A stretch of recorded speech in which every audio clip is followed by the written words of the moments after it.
দেখো বন্ধুরা, আমরা আজকে বাকি বিহারী মন্দিরে চলে এসেছি। তো বলেছিলাম আপডেট দিতে থাকবো। দেখতে পাচ্ছ এত ভিড়, 4:30টার সময় খোলে। তোমরা রেডি করে আসো,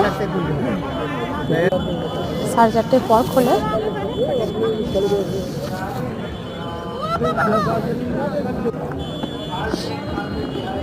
অনেকক্ষণ ওয়েট করতে হয়েছিল আমাদেরকে, তারপর খুলেছিল। অনেক কষ্টে আমরা দর্শন করেছি। দেখো বাড়ির গোপাল,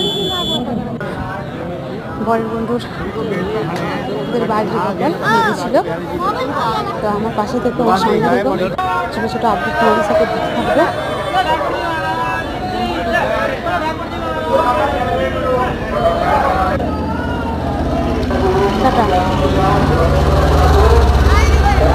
দেখো ভেতরে ঢুকছি।